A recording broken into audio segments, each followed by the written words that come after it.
கிறிஸ்து இயேசுவின் அதிகாரமுள்ள நல்ல நாமத்தினாலே இந்த நல்ல காலை நேரத்தில் உங்கள் யாவரையும் அன்போடு நான் வாழ்த்தி வரவேற்கிறேன். இயேசு கிறிஸ்துடைய கிருபையின் சமாதானமும் உங்களோடு கூட இருக்கும்படியாகவும் நான் வாழ்த்துகிறேன். இயேசு கிறிஸ்து என்றும் என்றும் உங்களுக்கும் நம் அனைவருக்கும் நல்லவராகவும் போதுமானவருமாக எல்லாவற்றிலும் வல்லவராகவும் இருக்கிறார். இயேசு கிறிஸ்துவை நாடி வருகிற யாவருக்கும் அவர் ஒரு நல்ல மெய்ப்பராக இருக்கிறார், ஒரு நல்ல இரட்சகராக இருக்கிறார். இயேசு கிறிஸ்துவை தேடி வருகிறவர்களை ஒருபோதும் அவர் கைவிடாத ஒரு நல்ல தெய்வமாக காணப்படுகிறார். இயேசு கிறிஸ்துவை நம்ம எப்பொழுதெல்லாம் தேட ஆரம்பிக்கிறோமோ அப்பொழுதெல்லாம் அவர் நம்மை நோக்கி பார்க்கிறார். சங்கீதக்காரன் அடிக்கடி சொல்லுவார், நான் கர்த்தரை நோக்கி கூப்பிட்டேன், கர்த்தரை நோக்கி அபயமிட்டேன், கர்த்தரை நோக்கி கெஞ்சினேன், கர்த்தரை நோக்கி நான் விண்ணப்பம் பண்ணினேன், கர்த்தரை நோக்கி நான் ஜெபம் பண்ணினேன் என்று சொல்லி கர்த்தரை நோக்கி என்று சொல்லி சங்கீதக்காரர் தாவீது அடிக்கடி சொல்லுவதை நாம் வேதத்திலே பார்க்கிறோம். அப்படியாக நாம் எப்பொழுதெல்லாம் இயேசுவை நோக்கி எந்த சூழ்நிலையிலெல்லாம் பார்க்கிறோமோ அப்பொழுதெல்லாம் அந்த சூழ்நிலையிலெல்லாம் அவர் நம்மிடமாய் கடந்து வருவதற்கு ஒரு நல்ல நேசராக அவர் காணப்படுகிறார். சில நேரங்களிலே நாம் அவசரமாக யாரையாவது தேடி நாடி ஓடுகிற பொழுது அவர்கள் அங்கே இருக்க மாட்டார்கள், அவர்களை காண முடியாது. ஆனால் நீங்களும் நானும் ஆராதிக்கிற இயேசு கிறிஸ்து ஆண்டவரை தேடுகிற பொழுது, இயேசுவை தேடி வருகிற பொழுது அவர் நம்மை தேடுகிற இடத்திலே வந்து நிற்கிறவராகவே இருக்கிறார். நம்ம எந்த சூழ்நிலையில அவரை தேட நினைக்கிறோமோ அந்த சூழ்நிலையிலே அவர் கடந்து வருகிற ஒரு தேவனாகவே இருக்கிறார். ஏனென்று சொன்னால், இந்த உலகத்திலே நண்பர்களாயிருந்தாலும் சரி, உறவுகளாயிருந்தாலும் சரி, சில சூழ்நிலையிலே நமக்கு பக்கபலமாய் இருக்க முடியாது, இருக்கவும் மாட்டார்கள். சூழ்நிலை அவர்களை வேறுபடுத்திவிடும், இல்லை சூழ்நிலை அவர்களை நம்மை விட்டு தூரப்படுத்திவிடும். ஆனால் எந்த சூழ்நிலையிலும் இயேசு கிறிஸ்து மாத்திரம் நம்ம தேடி போகிற பொழுது அவர் நம் பட்சத்தில் இருக்கிறார் என்பதை நாம ஒருபோதும் மறந்து விடக்கூடாது. இன்னைக்கு அநேக நேரங்களிலே நம்ம சூழ்நிலை நிமித்தமாக இயேசுவை மறந்து விடுகிறோம். இயேசுவை தேட விரும்பல, தேட முடியாம உட்கார்ந்துட்டு இருக்கிறோம். காரணம் சோர்வுகள். எத்தனை முறை ஜெபித்தோம், எத்தனையோ முறை தேடினோம், ஒன்னும் பதில் இல்லை. இன்னும் நமக்கு ஒரு விட கிடைக்கல, இன்னும் நமக்கு ஒரு விடுதலை கிடைக்கல, இன்னும் நமக்கு ஒரு சுகம் கிடைக்கலங்கிற ஒரு அங்கலாய்ப்பு, ஒரு சோர்வு, மனசோர்வி நிமித்தமாக தளர்ச்சி அடைந்து விடுகிறோம். தளர்வி நிமித்தமாக, சோர்வி நிமித்தமாக சில நேரங்களிலே ஆண்டவரை நாம் விட்டு தூரமாக போய்விடுகிறோம். ஆனால் ஒன்று மாத்திரம் உண்மை, நாம ஏசப்பாவை விட்டு, இயேசு கிறிஸ்துவை விட்டு, நம்முடைய இரட்சகரை விட்டு நாம தூரமாய் போனால் கூட அவர் நம்மை நெருங்கி வந்து கொண்டே இருக்கிறார். அதுதான் நிதர்சனமான உண்மை. ஆண்டவர் மட்டும் நம்முடைய வாழ்க்கையை மறந்து விட்டார் என்று சொன்னால் நினைத்து கூட பார்க்க முடியாது. வேதனை, கேள்விக்குறியான ஒரு சூழலாக மாறிவிடும். ஆனால் இயேசு கிறிஸ்து நம்மை மறவாதபடி நம்ம கூட இருக்கிறதுனாலதான் நாம ஓடிக்கொண்டே இருக்கிறோம். எந்த சூழ்நிலையிலும், வனாந்தர பாதையானாலும், கரடு முரடான நெருக்கடியான சூழ்நிலையானாலும் கூட, பொருளாதாரத்தின் வீழ்ச்சியிலும் கூட, தோல்வியிலும் கூட ஆண்டவர் நம்மை நடத்தி கொண்டிருக்கிறார். அதுதான் உண்மை.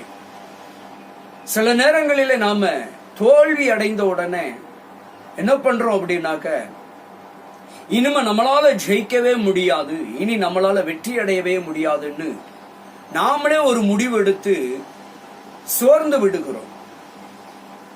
ஆனால் ஆண்டவர் நம்ம எந்த இடத்துல தோல்வி அடைந்தோமோ, எந்த இடத்துல முடியாதுன்னு முடிவு கட்டுகிறோமோ, அந்த இடத்துலதான் இயேசு கிறிஸ்து நமக்கு தொடக்கத்தை தருகிறவராகவே இருக்கிறார்.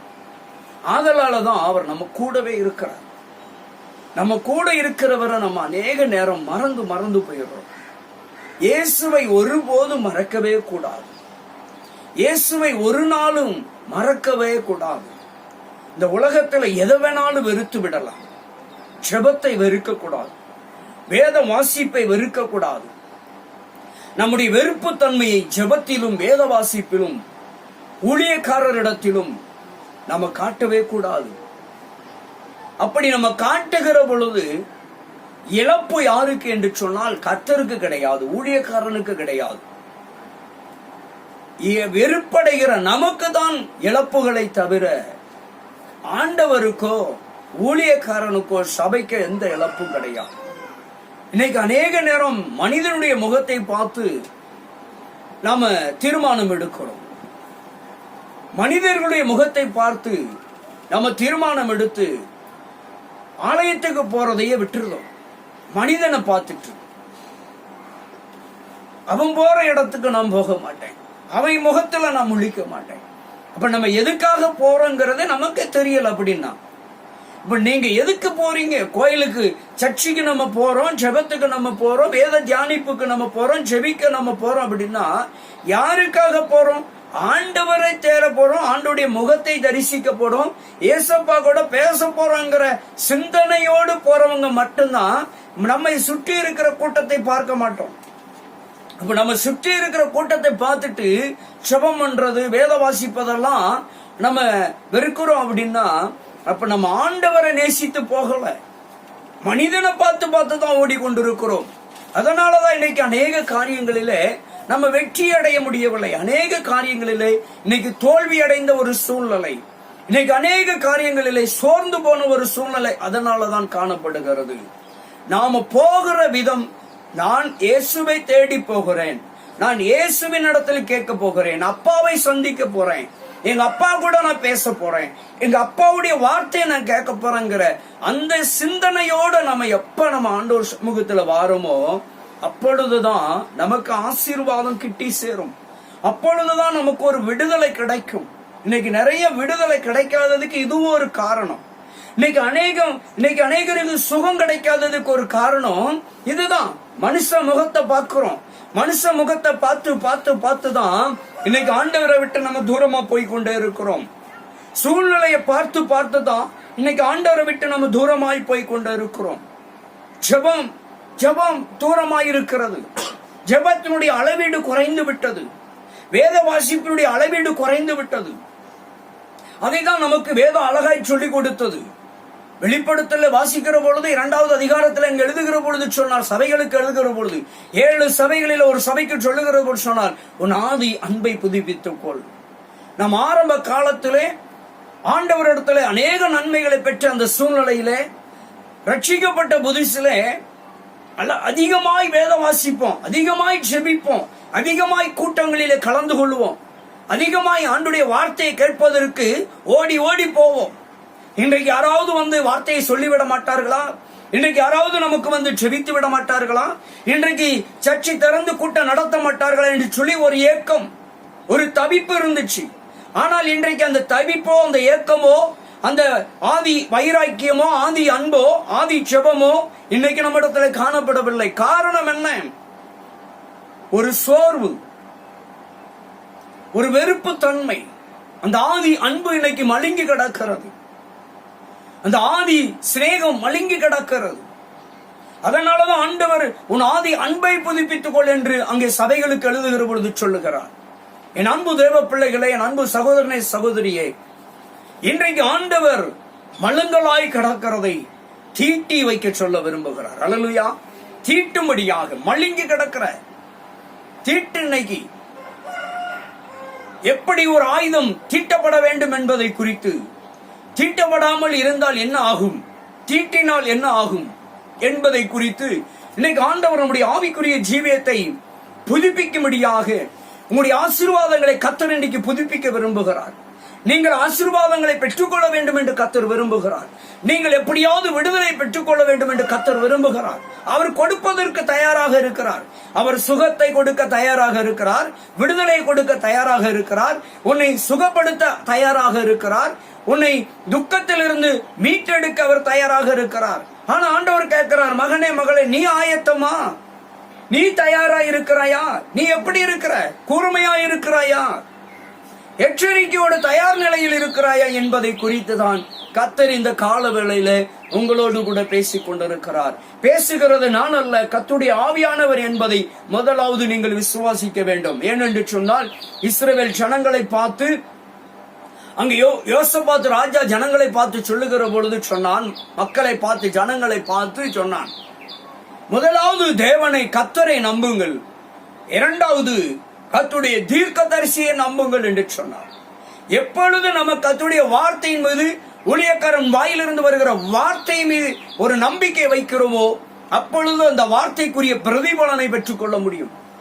மனிதனை பார்க்க கூடாது, ஊழியக்காரனை பார்க்க கூடாது, ஆசாரியனை பார்க்க கூடாது. ஆசாரியனுடைய வாயிலிருந்து வருகிற வேதத்தை மாத்திரமே கண்ணோக்க வேண்டும். ஆசாரியனுடைய வாயிலிருந்து, மெய்ப்பனுடைய வாயிலிருந்து, போதகனுடைய வாயிலிருந்து, ஊழியக்காரனுடைய வாயிலிருந்து வருகிற வேத வார்த்தைக்கு மாத்திரமே செவி சாய்க்க வேண்டும். அந்த வார்த்தை நலமானதா நலம் அல்லாததா என்பதை வேறு விரித்து பார்த்து நலமானதை பிடித்துக் கொள்ள வேண்டும். நலம் அல்லாத காரியங்களை விட்டுவிட வேண்டும். அப்ப எது நல்லது எது கெட்டது என்பதை ஆராயக்கூடிய நிலைமையில நீங்கள் வருவீர்கள் என்று சொன்னால், ஆசாரியனை பார்க்க வேண்டிய அவசியம் இருக்காது, ஊழியக்காரனை பார்க்க வேண்டிய அவசியம் இருக்காது. ஊழியக்காரனுடைய, ஆசாரியனுடைய வாயிலிருந்து வருகிற வேதத்தை பார்ப்பீர்கள். அல்லேலூயா. ஏனென்று சொன்னால், வேதம் சொல்லுகிறது, ஆசாரியனுடைய வாயிலே ஜனங்கள் என்னத்தை தேடுவார்கள் என்று சொன்னால் வேதத்தை தேடுவார்கள் என்று எழுதப்பட்டிருக்கிறது. அப்ப ஆசாரியனுடைய வாயில என்ன இருக்கணுமா?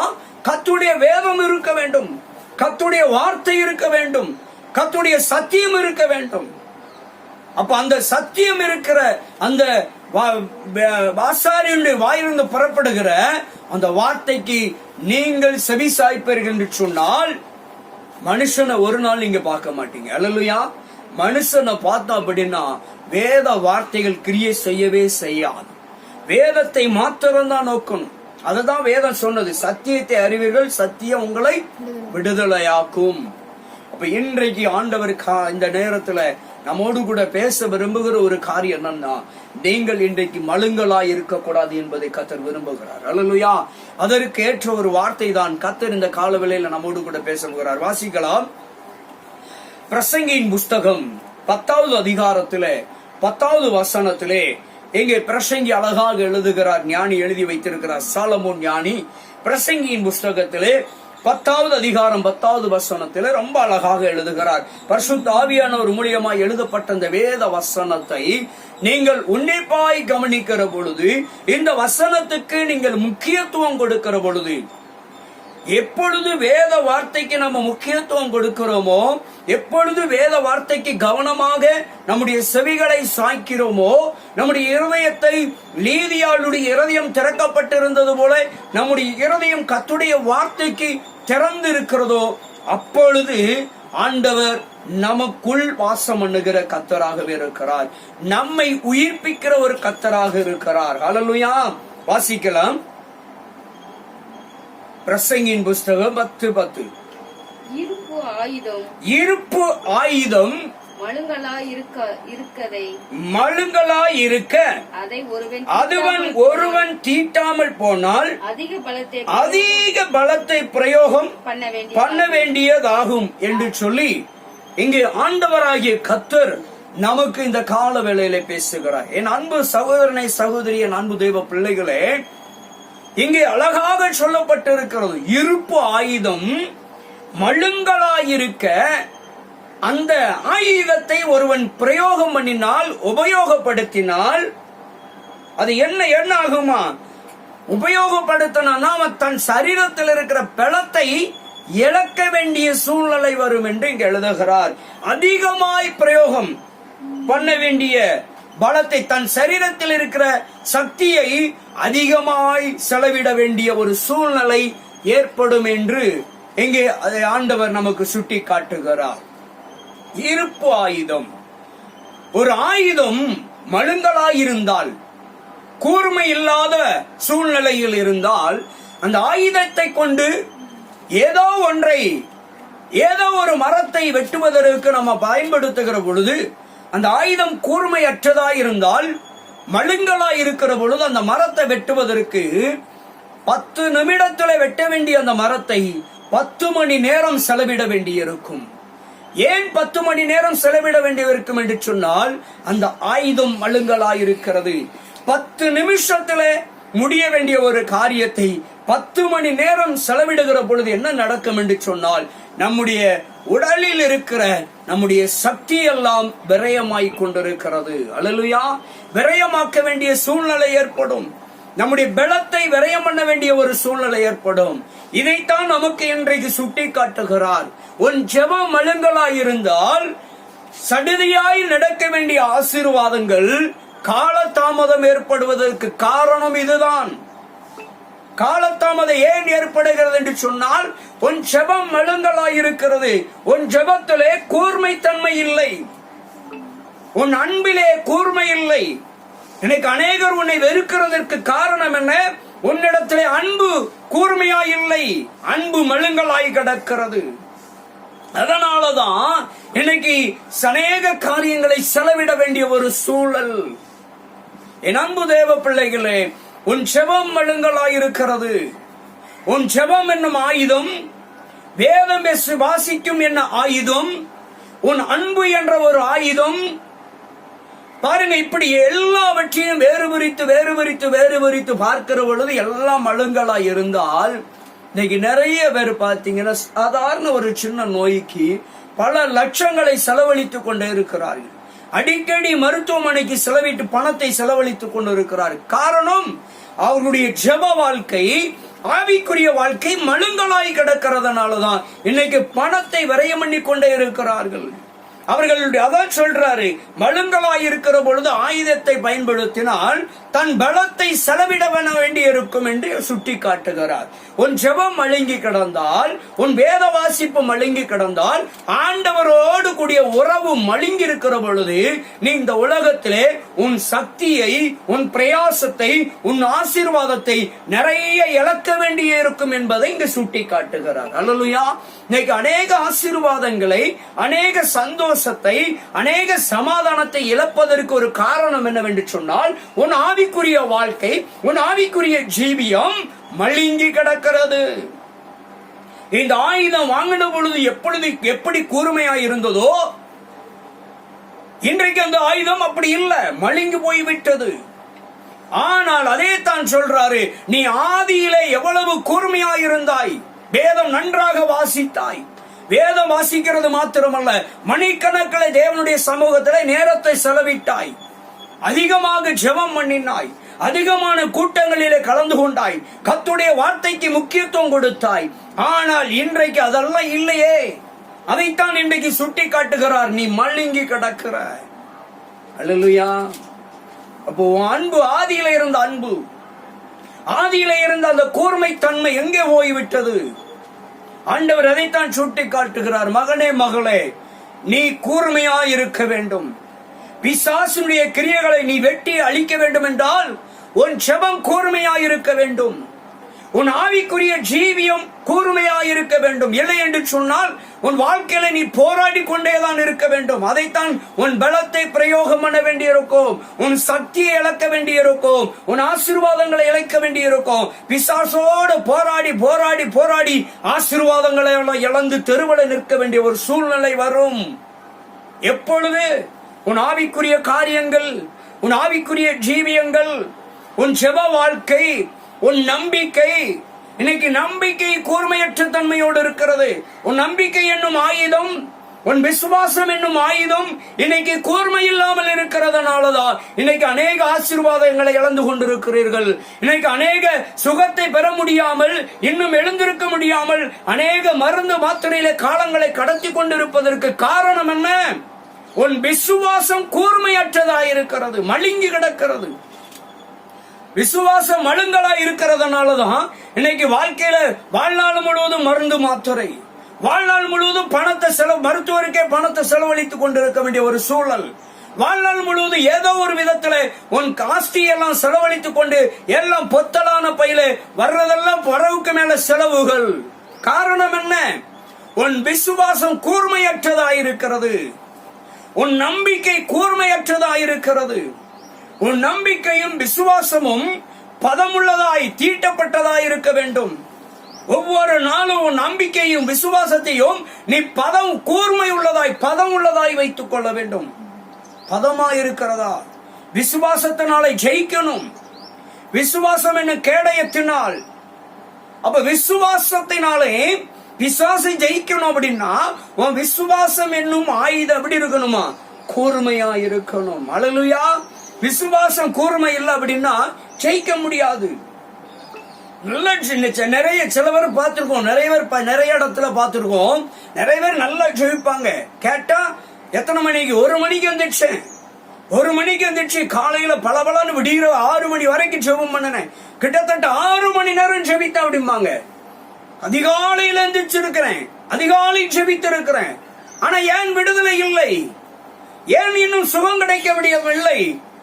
ஏன் இன்னும் ஒரு மாற்றம் இல்லை? காரணம் என்னன்னா உன் ஜெபத்திலே கூர்மை இல்லை.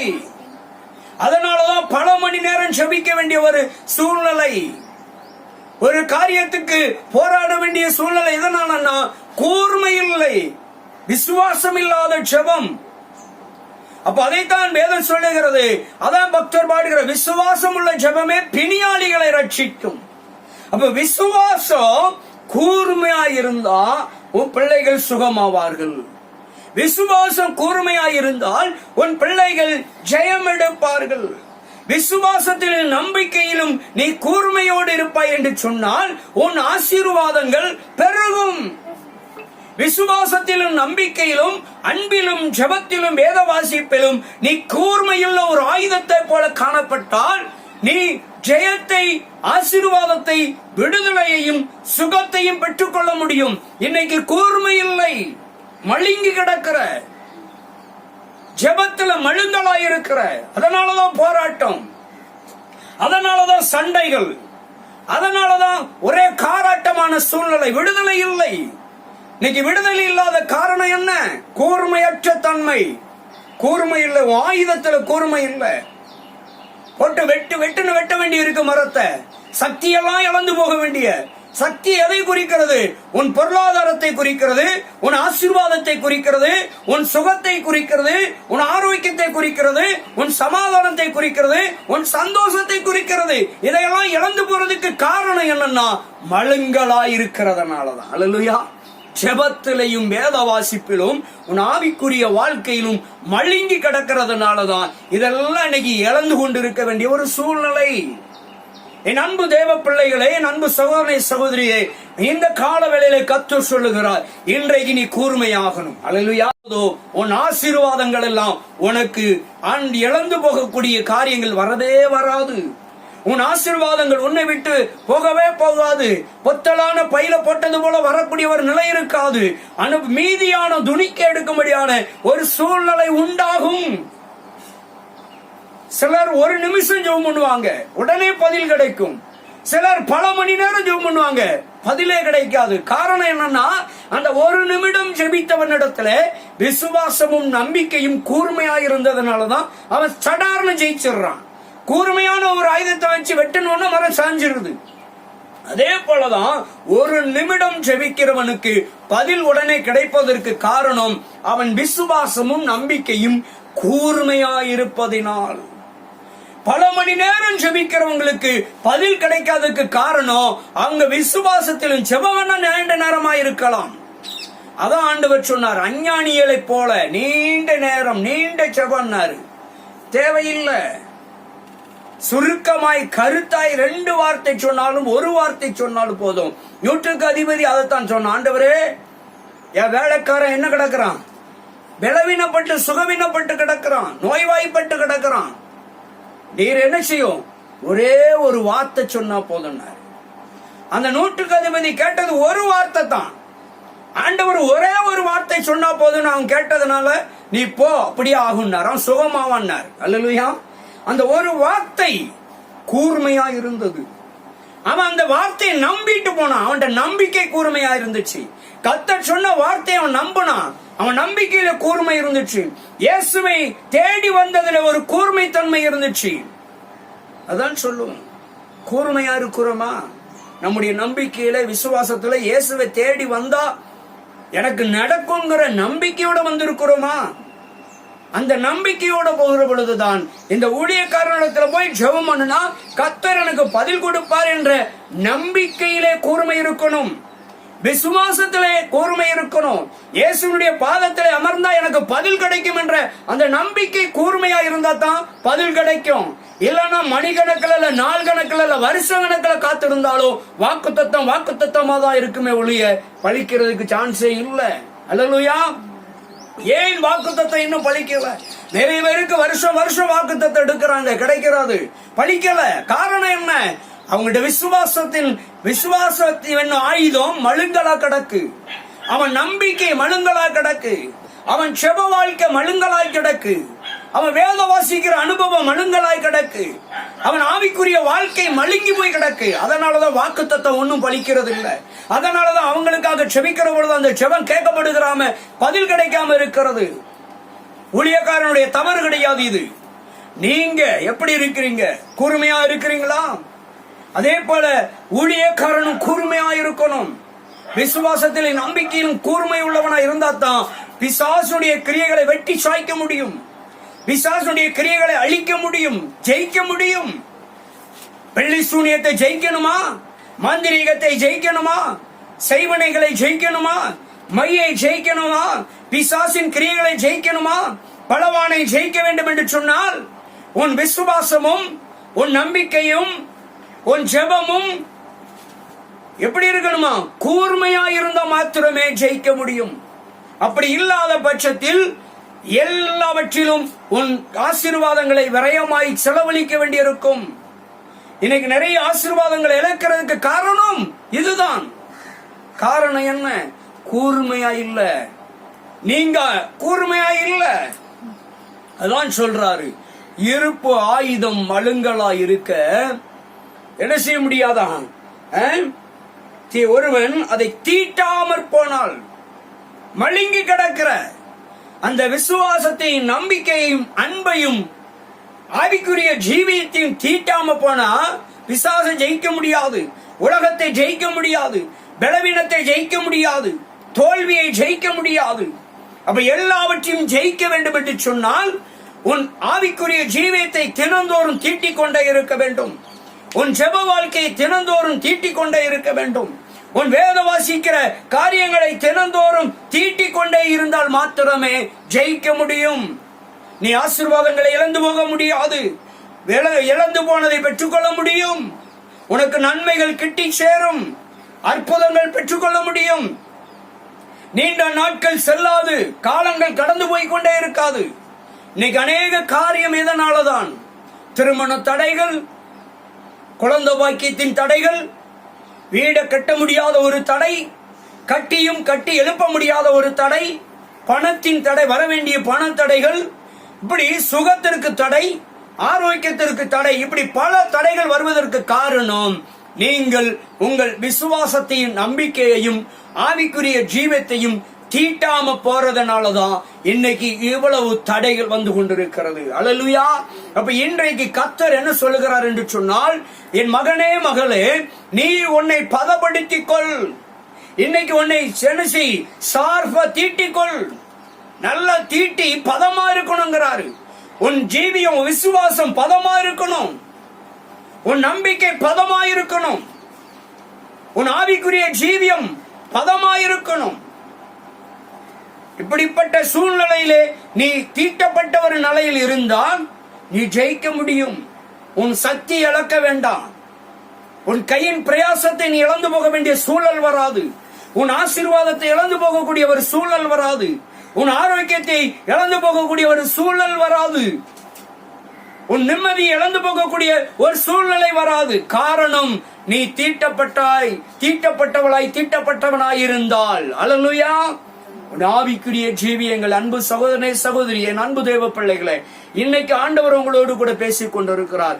உங்கள் மத்தியிலே அவர் வாசம் பண்ணி கொண்டிருக்கிறார். உன் மத்தியிலே உலாவிக் கொண்டிருக்கிறார். உன்னை சுகப்படுத்த அவர் தயாராக இருக்கிறார். உன்னை விடுதலையாக்க அவர் தயாராக இருக்கிறார். அவர் உன்னை ஆசீர்வதித்து உயர்த்த, உனக்கு நன்மை செய்ய தயாராக இருக்கிறார். நீ தீட்டப்பட்ட நிலையில தயாராக இருக்கிறாயா? உன் ஆவிக்குரிய ஜீவியம் தீட்டப்பட்ட நிலையில் இருக்கிறதா, இல்ல மழுங்கி கிடக்கிறதா? யோசித்து பார், ஆராய்ந்து பார். ஐயோ, நான் மழுங்கி போய் விட்டேனே, என் ஜீவியம் மழுங்கி விட்டதே, என் ஜெப வாழ்க்கை மழுங்கி விட்டதே, என் வேத வாசிப்பு மழுங்கி விட்டது, என் ஆவிக்குரிய ஜீவியங்கள் மழுங்கி விட்டது, நான் யாருக்குமே எல்லாரிடத்தில் அன்பு காட்டுவதிலே மழுங்கி போய் விட்டேனே. கோபம், எரிச்சல் வருகிறது, கோபம் வருகிறது. இதையெல்லாம் தீட்ட வேண்டும். தீட்டுகிற பொழுதுதான் கோபம் தணியும், அன்பு பெருகும். அல்லேலூயா. அன்பு என்னும் ஆயுதத்தை தீட்டிக் கொண்டே இருக்க வேண்டும். அன்பை பெருக்க வேண்டும். கோபத்தையும் எரிச்சலையும் கழிக்க வேண்டும். அன்பை மட்டும் பெருக்கிக் கொண்டே இருக்க வேண்டும். அல்லேலூயா. ஆண்டவர் இந்த காலவேளையில பேசுகிற ஒரு காரியம், உங்களுடைய ஆசீர்வாதத்துக்கு நீங்கள் பாத்திரவான்களாய் உங்கள் ஆசீர்வாதத்தை நீங்கள் சுதந்திரிக்க வேண்டும் என்று சொன்னால், என் அன்பு தேவ பிள்ளைகளே, ஆண்டவர் இந்த காலவேளையில சொல்லுகிற ஒரு காரியம், மழுங்கி போயிருக்கிற உங்கள் ஆவிக்குரிய ஜீவியத்தை இன்றைக்கு தீட்டணும்னு கர்த்தர் விரும்புகிறார். அல்லேலூயா. உன் விசுவாசத்தை இன்னைக்கு நீ தீட்டி பதமாக்கு. உன் வேத வாசிக்கிற காரியம் ஆதியில இருந்தது போல இன்றைக்கு அதிகமாக வேதத்தை வாசி, கவனம் செலுத்து. ஆண்டவரோடு கூடிய உறவுல இன்னைக்கு மழுங்கல் இருக்கிறது. உன் உறவிலே விரிசல் இருக்கிறது. ஆண்டவருக்கும் உனக்கும் உள்ள உறவில ஒரு விரிசல் இருக்கிறதுனாலதான், அது மழுங்கி போய் கிடக்கிறதுனாலதான் இன்னைக்கு அற்புதங்களை பெற முடியாம, சுகத்தை பெற முடியாம, அதிசயத்தை பெற முடியாம காலதாமதமாகி கொண்டே இருக்கிறது. நீங்கள் பணங்களை விரயமாக்கி கொண்டிருக்கிறீங்க, நேரங்களை விரயமாக்கி கொண்டிருக்கிறீங்க, காலங்களை விரயமாக்கி கொண்டிருக்கிறீங்க. காலங்களும் நேரங்களும் பணங்களும் வீணாய் போறதுக்கு காரணம் என்னன்னா, இன்னும் நீங்க ஆவிக்குரிய வாழ்க்கையில கர்த்தருடைய காரியங்களிலே, ஆண்டவரை நம்புகிற காரியத்திலே, விசுவாசத்திலும் நம்பிக்கையிலும் ஆவிக்குரிய காரியத்திலும் ஜெபத்திலும் வேத வாசிப்பிலும் நீங்கள் இன்னும் மழுங்கி இருக்கிறதுனாலதான் இன்னும் ஆசீர்வாதத்தை சுதந்திரிக்க முடியாமல் தூரமாகவே நின்று கொண்டிருக்கிறீர்கள். உங்கள் ஆசீர்வாதம் உங்களை விட்டு தூரமாயிருப்பதற்கு ஒரே காரணம், நீங்க மழுங்கி இருக்கிறீங்க. அல்லேலூயா. இன்னைக்கு கால வேளையில் ஆண்டவர் சொல்லுகிற ஒரு அற்புதமான ஒரு நல்ல செய்தி என்னன்னா, நீங்க தீட்டப்பட்ட நிலையில் இருக்கணும். எதிலெல்லாம் தீட்டப்பட்டு இருக்கணும்னா, விசுவாசத்தில தீட்டப்பட்டவர்களாய் காணப்படும். இன்றைக்கு உங்க விசுவாசத்தை தீட்டணும். இரண்டாவது, உங்களுடைய நம்பிக்கையை தீட்ட வேண்டும். மூன்றாவது, நீங்கள் ஜெபிக்கிற ஜெபத்தை புதுப்பிக்க வேண்டும். மூன்றாவது, வேத வாசிக்கிற காரியத்தை நீங்கள் புதுப்பிக்க வேண்டும். ஐந்தாவது, உங்கள் அன்பை, உங்களுடைய ஆவிக்குரிய காரியத்தை புதுப்பிக்க வேண்டும். அல்லேலூயா. இதை தீட்டினால் உடைய வாழ்க்கையில எல்லாவற்றிலும் நீங்கள் விடுதலை பெற முடியும், சுகம் பெற முடியும். உங்கள் பிள்ளைகள், உங்களுடைய குடும்பங்கள், உங்களுடைய காரியங்கள் எல்லாம் ஆசீர்வாதமாய் இருக்கும். நீங்கள் நன்மைகளை சுதந்திரிக்க முடியும், அற்புதங்களை பெற்றுக்கொள்ள முடியும், அதிசயங்களை பெற்றுக்கொள்ள முடியும், ஊழியத்திலே வளர்ச்சியை காண முடியும். இன்னைக்கு ஊழியத்திலே வளர்ச்சி இல்லாததுக்கு காரணம் என்னன்னா, ஊழியம் மழுங்கி கிடக்கிற, ஊழியத்தினுடைய காரியங்கள் இன்னைக்கு மழுங்கி கிடக்கிறது. ஊழியக்காரன் மழுங்கி போய் கிடக்கிறான். உன் ஆவிக்குரிய ஜீவியம் மழுங்கி கிடக்கிறது. ஜெப வாழ்க்கை மழுங்கி கிடக்கிறது. வேத வாசிக்கிற வேத தியானங்கள் மழுங்கி கிடக்கிறது. கர்த்தரிடத்திலே காத்திருப்பதிலே மழுங்கி இருக்கிறார்கள். நன்மை செய்வதிலே மழுங்கி கிடக்கிறார்கள். விசாரிக்கிற காரியம் ஒரு பக்கமாய் சாய்கிறது. இப்படிப்பட்ட காரியங்களில் இருக்கிறதுனாலதான் இன்னைக்கு ஊழியத்தில் கூட ஜெயத்தை பார்க்க முடியவில்லை. இன்னைக்கு ஊழியத்தில் வளர்ச்சியை பார்க்க முடியவில்லை. இன்னைக்கு ஊழியத்தில் பெருக்கத்தை பார்க்க முடியவில்லை. இன்னைக்கு ஊழியத்தில் ஆத்துமாக்களை அறுவடை செய்ய முடியாத காரணம் என்ன? இப்படி மழுங்கலான ஆயுதத்தை போல இருக்கிறதுனாலதான் இன்னைக்கு ஜெயம் பெற முடியவில்லை. ஹல்லேலூயா. ஆத்துமாக்களை அறுவடை செய்ய முடியவில்லை. இன்னைக்கு ஊழியத்தை வளர்க்க முடியவில்லை. ஊழியத்தில் ஒரு பெருக்கத்தை காண முடியாததுக்கு காரணம் என்ன? இதுதான் காரணம், மழுங்கி போய் இருக்கிறதுனால. ஹல்லேலூயா. விசுவாசம் என்னும் ஆயுதமும் நம்பிக்கை என்னும் ஆயுதம், வேத வாசிக்கிற ஆயுதங்கள், ஜெபிக்கிற ஆயுதம், அன்பு காட்டுகிற ஆயுதம், ஆவிக்குரிய அனுபவத்தின் ஆயுதங்கள் எல்லாம் மழுங்கி இருக்கிறதுனாலதான் இன்னைக்கு விடுதலையை விட்டு நம்ம தூரமா இருக்கிறோம். ஆசீர்வாதம் நம்மை விட்டு தூரமா இருக்கிறதுக்கு காரணம் இதுதான். அல்லேலூயா. இதைத்தான் இன்றைக்கு கால வேளையில நம்ம அப்பா நமக்கு சுட்டி காட்டுகிறார். மகனே, மகளே, நீ தீட்டாம இருக்கக்கூடாது, தீட்டிக் கொண்டே இருக்கணும். உலகத்தான் கூட பாடினான், கத்தியை தீட்டாத எண்ணத்தை தீட்டு, புத்தியை தீட்டணும்னா புத்தியை தீட்டிக் கொண்டே இருக்கணும். நம்முடைய புத்தி மழுங்களாய் இருக்கக்கூடாது, நம்முடைய அறிவு மழுங்களாய் இருக்கக்கூடாது, நம்முடைய ஞானத்தை தீட்டிக் கொண்டே இருக்கணும், நம்முடைய புத்தியை தீட்டிக் கொண்டே இருக்கணும். அதைத்தான் நீதிமொழியிலே அவர் எழுதுகிற பொழுது சொன்னார், ஞானமே முக்கியம். எண்ணத்தை சம்பாதித்தால் எண்ணத்தை சம்பாதிக்கணுமா, புத்தியை சம்பாரி. அப்போ எல்லாம் தீட்டப்பட்ட ஒரு நிலையில் நம்ம புத்தியை தீட்டிக் கொண்டே இருக்கணும். இன்னும் நான் அப்பாவோடு உறவாட என்ன செய்யணும், நான் இன்னும் ஆண்டவரிடத்துல நெருங்க, ஆண்டவருடைய சத்தத்தை கேட்கணும், ஆண்டவரை தரிசிக்கணும், நான் அதுக்கு என்ன செய்யணும்னு சொல்லி ஒவ்வொரு நாளும் நம்முடைய புத்தியை தீட்டிக் கொண்டே இருக்கணும். நம்முடைய ஆவிக்குரிய ஜீவியத்தை தீட்டிக் கொண்டே இருக்க வேண்டும். அல்லேலூயா. நம்முடைய ஜெப வாழ்க்கையை தீட்டிக் கொண்டே இருக்கணும். இப்படி விசுவாசத்திலையும் நம்பிக்கையும் தீட்டப்பட்ட ஒரு நிலையில காணப்பட்டால் நம்ம அப்பா கூட பேசக்கூடிய அந்த உறவிலே பலப்பட முடியும். அவருக்கு நமக்கு எந்த ஒரு விரிசலும் காணப்படாது. நம்மளுக்குள்ள ஒரு விரிசலை பிசாசு கொண்டு வர முடியாது. தீட்டப்பட்ட ஒரு நிலையில் காணப்பட்டால் நம்முடைய ஆசீர்வாதம் என்னும் சக்தி, நம்ம ஆவிக்குரிய விடுதலை என்னும் சக்தியை நம்ம இழக்க வேண்டிய நேரிடாது. அல்லேலூயா. இன்றைக்கு கர்த்தர் இதுதான் சுட்டி காட்டுகிறார். மகனே, மகளே, ஆண்டவர் இன்றைக்கு சொல்லுகிற ஒரு காரியம், நீங்க எதிலுமே மழுங்கலாய் இருக்க கூடாது. தீட்டப்பட்ட பதமுள்ள ஒரு நிலையில் காணப்பட்டால் கர்த்தர் நிச்சயமாய் எல்லாவற்றிலும் ஒரு விடுதலையையும் ஒரு ஜெயத்தையும் ஒரு வெற்றியையும் கர்த்தர் கொடுப்பார். அல்லேலூயா. நல்ல சுகம் கொடுப்பார், நல்ல ஆரோக்கியத்தை கொடுப்பார், குடும்பத்திலே நல்ல காரியங்களை நடத்தி தருவார், அற்புதங்களை கர்த்தர் செய்வார். அல்லேலூயா. முடியாது என்று இருக்க இயற்கைக்கும் மருத்துவத்திற்கு அப்பாற்பட்ட ஒரு பெரிய சுகத்தை, ஒரு பெரிய ஆசீர்வாதத்தை, ஒரு பெரிய விடுதலை இயேசு கொடுப்பார். அல்லேலூயா. எந்த ஒரு மனநிலையில கட்டப்பட்ட சூழ்நிலையில் காணப்பட்டாலும், எப்பேற்பட்ட கட்டுகளாய் இருந்தாலும் இயேசு கட்டவிழ்க்க முடியும். நீ தீட்டப்பட்ட நிலையிலே காணப்பட்டால், எப்பேற்பட்ட மாந்திரிக காரியமானா இருந்தாலும் அதிலிருந்து கர்த்தர் விடுதலை கொடுக்க முடியும். எப்பேற்பட்ட பிசாசுடைய கிரியைகளிலே நீ சிக்கி தவித்துக் கொண்டிருந்தாலும், உன் குடும்பம் தவித்தாலும், பிள்ளைகள் தவித்தாலும், ஆண்டவர் அவைகளில் இருந்து உன்னை மீட்டெடுக்க முடியும். நீ தீட்டப்பட்ட நிலையில் இருந்தால், உன் ஆவிக்குரிய வாழ்க்கை தீட்டப்பட்ட நிலையில், ஆண்டவரோடு கூடிய உறவு தீட்டப்பட்ட நிலையில் காணப்பட்டால், பதமாய் காணப்பட்டால் நீ ஜெயிக்க முடியும். ஹல்லேலூயா. ஆண்டவர் இதைத்தான் இன்றைக்கு இந்த கால வேளையில சொல்லிக் கொண்டிருக்கிறார். மகனே, மகளே, நீ விடுதலை பெற வேண்டும் என்று கர்த்தர் விரும்புகிறார். உன்னை சுகமாக்க கர்த்தர் விரும்புகிறார். கர்த்தர் உன்னை உயர்த்த விரும்புகிறார். கர்த்தர் உன்னை ஆசீர்வதிக்க விரும்புகிறார். காரணம் என்ன? அவர் உன் பட்சத்திலே இருக்கிறார். அல்லேலூயா. உன் பிள்ளைகள் பட்சத்தில் இருக்கிறார், உன் குழந்தைகள் பக்கத்தில் இருக்கிறார். எதை குறித்தும் கலக்க வேண்டாம், எதை குறித்தும் பயப்பட வேண்டாம்.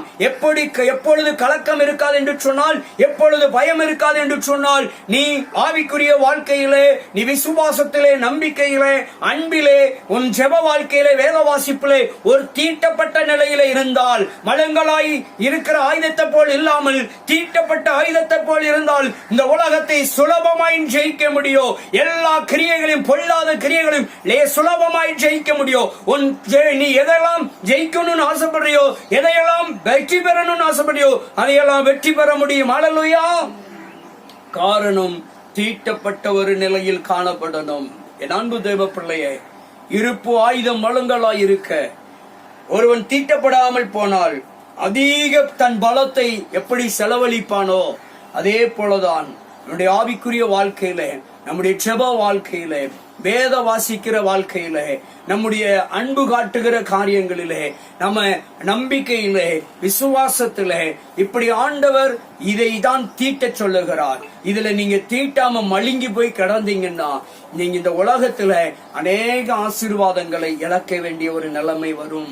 அதனாலதான் இன்னைக்கு அநேக ஆசீர்வாதங்களை இழந்து கொண்டிருக்கிறீங்க, அநேக சுகத்தை பெற முடியாம இருக்கிறீங்க, அநேகர் இன்னும் எழுந்திருக்க முடியாம முடங்கி கிடக்க காரணம் என்னன்னா, மழுங்கலாயிருப்பதனாலதான், இந்த மழுங்கலான ஆயுதத்தை போல இருப்பதனாலதான் இன்னும் உங்களால எழுந்திருக்க முடியல, இன்னும் பலப்பட முடியல, இன்னும் உயிர் பெற முடியல. ஹல்லேலூயா. என் அன்பு தேவ பிள்ளையே, கர்த்தர் உன்னை நேசிக்கிறார். கர்த்தர் ஒருபோதும் கைவிட மாட்டார். நீ தீட்டப்பட்ட நிலையில் இருந்தால் ஆண்டவர் உன்னை ஒரு நாளும் ஒருபோதும் எந்த சூழ்நிலையிலும் கைவிடவே மாட்டார். ஹல்லேலூயா. அப்படியே ஒரு விசை கண்களை மூடுவோம். நன்றி ஆண்டவரே, எங்கள் அன்பின் பரலோக பிதாவே, உம்மை ஸ்தோத்திரிக்கிறேன் கர்த்தாவே. இந்த நல்ல அருமையான கால வேளையிலே அப்பா, உம்முடைய அன்பு பிள்ளைகளோடு நீர் பேசின வார்த்தை, பேசினது நான் அல்லப்பா. ஓ கர்த்தருடைய ஆவியானவர் என் நாவிலே போட்ட வார்த்தைகள் வெளிப்பட்டது. ஓ தகப்பனே, ஸ்தோத்திரங்க தாவே. இந்த நாளிலே உம்முடைய பிள்ளைகளோடு நீர் பேசியிருக்கிறீர். உம்முடைய பிள்ளையுடைய வாழ்க்கையில எதையெல்லாம் தீட்டப்பட வேண்டும், எதெல்லாம் புதுப்பிக்கப்பட வேண்டும், எதெல்லாம் மழுங்கி கிடக்கிறது என்று சுட்டி காட்டினீரோ ஆண்டவரே, மழுங்கி கிடக்கிற காரியங்கள் எல்லாம் இன்றைக்கு தீட்டப்பட்டு உம்முடைய பிள்ளைகள் ஒரு ஆசீர்வாதத்தை இப்பொழுதே பெற்றுக் கொள்ளட்டாண்டவரே. இப்பொழுதே ஒரு விடுதலையை ஆண்டவரை பெற்றுக் கொள்ளட்டப்பா. இன்றைக்கு இப்பொழுதே என் அன்பு சகோதரனே, சகோதரியே, இப்பொழுது நீ ஒரு தீர்மானம் எடு.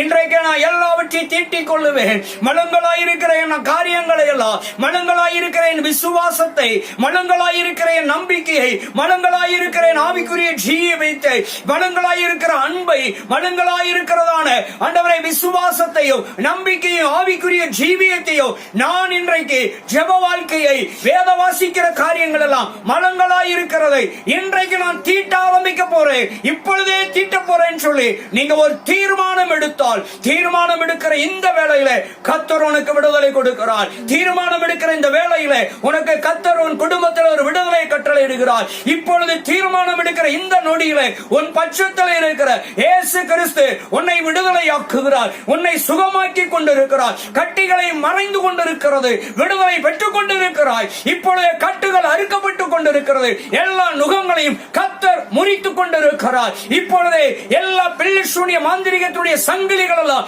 இப்பொழுது உடைக்கப்பட்டுக் கொண்டிருக்கிறது. தேவ பிள்ளையே, இதோ நீ பயப்படாதே, கலங்காதே. என் தேவனாகிய கர்த்தர் நீ தீட்டப்பட்ட ஒரு நிலையில் காணப்படுவாயான சொன்னால் இப்பொழுதே உன் ஆசீர்வாதம் புதுப்பிக்கப்படுகிறது, உன் வியாபாரம் புதுப்பிக்கப்படுகிறது, உன் தொழில் புதுப்பிக்கப்படுகிறது, உன் காரியங்கள் ஆசீர்வதிக்கப்படுகிறது. விடுதலை, விடுதலை, இப்பொழுதே ஒரு விடுதலை உண்டாகி கொண்டிருக்கிறது. தேவ பிள்ளையே, இதோ சுகத்தை பெற்றுக்கொள், இப்பொழுதே ஒரு ஆரோக்கியத்தை பெற்றுக்கொள், இப்பொழுது ஒரு விடுதலை பெற்றுக்கொள், இப்பொழுது ஒரு ஆசீர்வாதத்தை பெற்றுக்கொள். இப்பொழுது இயேசுவின் நாமத்தினாலே எல்லா கட்டுகளையும் அறுத்து போடுகிற, எல்லா நுகங்களையும் நசரேய இயேசுவின் நாமத்தினாலே முறித்து போடுகிற. நிமிக்காவளவர் ஸ்தோத்திரம். எல்லா அந்தகார கிரியைகள், வான மண்டலத்தில் பொல்லாத ஆவிடைய கிரியைகள் எல்லாம் இயேசுவின் நாமத்தினாலே இப்பொழுதே முறியடித்து செபிக்கிறேன். எல்லா கட்டிகளும் மறைவதாக, எல்லா பலவீனங்களும் மறைவதாக, எல்லா பிரச்சனைகளும் அந்தரங்க பிரச்சனைகள் எல்லாம் இயேசுவின் நாமத்திலே சுகமாவதாக, எல்லா உறுப்புகளும் சுகமடைவதாக, எல்லா உறுப்புகளும் பலனடைவதாக, எலும்புகளை சுகப்படுத்துவீராக, நரம்புகளை பலப்படுத்துவீராக, எல்லா காயங்களும் கட்டப்படுவதாக. ஸ்தோத்திரமையா. நன்றி ஆண்டவரே. ஓ சக்காண்டவரே, செவிகள் திறக்கப்படட்டும் இயேசுவின் நாமத்தினாலே. மந்த நிலையில் அடைக்கப்பட்டிருக்கிற செவிகள் இயேசுவின் நாமத்திலே திறக்கப்படுவதாக. குருட்டு நாவி இயேசுவின் நாமத்திலே வெளியேறுவதாக. எல்லா இருளின் ஆதிக்கங்களும் இயேசுவின் நாமத்தில் முறியடிக்கப்பட்டு ஒரு வெளிச்சத்தின் பிள்ளைகளாய் மாறட்டும் ஆண்டவரே. வெளிச்சம் உண்டாகட்டும் ஐயா. அந்தகார இருள்கள் எல்லாம் இயேசுவின் நாமத்தில் மறைந்து போவதாக, இப்பொழுதே நீங்கி போவதாக. எல்லா அந்தகார கிரியைகளும் இயேசுவின் நாமத்திலே செயலிழந்து போவதாக. எல்லா பிள்ளை சூனியங்களும் மாந்திரீகங்களும் செய்வனைகளும் மையின் கிரியைகளும் பிசாசின் கிரியைகளும் வலு சர்ப்பத்தின் கிரியைகளும் இயேசுவின் நாமத்தில் இப்பொழுதே செயலிழந்து போகட்டும். இப்பொழுது நம்முடைய பிள்ளைகளுடைய குடும்பங்களிலே பிள்ளைகள் விடுதலை உண்டாகட்டும், பெற்றுக் கொள்ளட்டும். நன்றி ஆண்டவரே. சுகம் உண்டாகட்டும். எல்லா கட்டிகளும் மறைந்து போகட்டும் இயேசுவின் நாமத்தினாலே. எல்லா வியாதிகளும் மறைந்து போகட்டும் இயேசுவின் நாமத்தினாலே.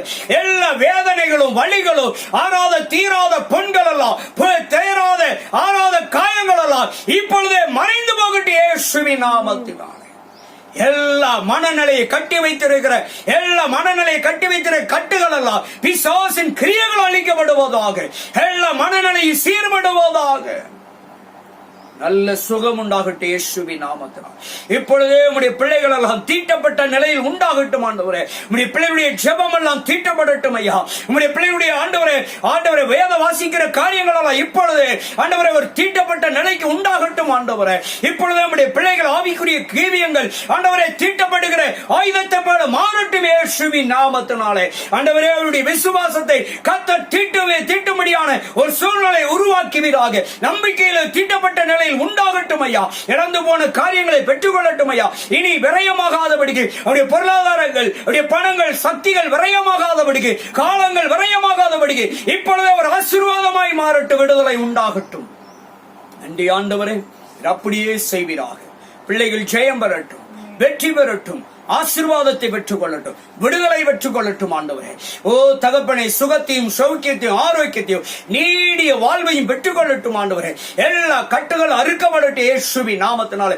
எல்லா நோய்களும், தீராத நோய்கள் எல்லாம், கொள்ளை நோய்கள், சபிக்கப்பட்ட நோய்கள் எல்லாம் இயேசுவின் நாமத்திலே நீங்கி போவதாக. இப்பொழுதே ஒரு விடுதலை உண்டாகட்டும் இயேசுவின் நாமத்தில். நீர் அப்படியே செய்ததற்காய் ஸ்தோத்திரம். இந்த நல்ல நாமம் மகிமைப்படட்டும். கர்த்தர் பெரிய காரியங்களை செய்ததற்காய், விடுதலை கொடுத்ததற்காய், சுகம் கொடுத்ததற்காய், உடைய பிள்ளைகளுக்கு அற்புதத்தை செய்ததற்காய் ஸ்தோத்திரம். குடி பழக்கத்திலிருந்து பாண்டவரை போதை வஸ்துகளிலிருந்து விடுதலை கொடுக்கவதற்காக உமக்கு ஸ்தோத்திரம். இப்பொழுதே ஒரு விடுதலை உண்டாகட்டும் ஐயா. போதை வஸ்திலிருந்து, குடி பழக்கத்தில் ஒரு கசப்பை கட்டளையிடுகிற இயேசுவின் நாமத்தினாலே ஒரு வெறுப்பு தன்மை உண்டாகட்டும் இயேசுவின் நாமத்தினாலே. பொல்லாத வழிகளை தடை பண்ணுவீராக இயேசுவின் நாமத்தினாலே.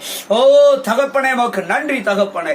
குடும்பத்திலே பிரிவினை ஆவிகள் எல்லாம், பொல்லாத ஆவிகளுடைய கிரியைகள் எல்லாம், கடப்படுகிற எல்லா காராட்டத்தின், போராட்டத்தின், சண்டையின் ஆவிகள், பிரிவினை ஆவிகள் எல்லாம் இயேசுவின் நாமத்தினாலே குடும்பங்களை விட்டு வெளியேறுவதாக இயேசுவின் நாமத்தினாலே. நன்றி தகப்பனே. குடும்பங்களிலே சந்தோஷம் இருக்கட்டும், சமாதானம் இருக்கட்டும். திருமண தடைகள் நீங்கி போகட்டும் ஐயா. குழந்தை பாக்கியங்களை பெற்றுக் கொள்ளட்டும் ஐயா. குழந்தை பாக்கியத்திற்கு தடைகள், குறைகள் எல்லாம் இயேசுவின் நாமத்தினாலே மறைந்து போவதாக. பிள்ளைகள் பெற்றுக் கொள்ளட்டும் இயேசுவின் நாமத்தினாலே. அற்புதத்தை பெற்றுக் கொள்ளட்டும் ஐயா. இழந்து போனவைகளை பெற்றுக் கொள்ளட்டும். வழக்குகளில் இருந்து விடுதலை பெறட்டும் ஐயா. பிரச்சனைகளிலிருந்து விடுதலை பெறட்டும் ஆண்டவரே. ஆரோக்கியத்தை கொடுப்பீராக, தீர்க்க ஆயுசை கொடுப்பீராக ஆண்டவரே. எல்லா கேன்சர் கட்டிகளும் இயேசுவின் நாமத்தினாலே மறைந்து போகட்டும் ஐயா. எல்லா நீர் கட்டிகளும் மறைந்து போகட்டும் இயேசுவின் நாமத்தினாலே. எல்லா தைராய்டுகளும் இயேசுவின் நாமத்தினாலே மறைந்து போவதாக.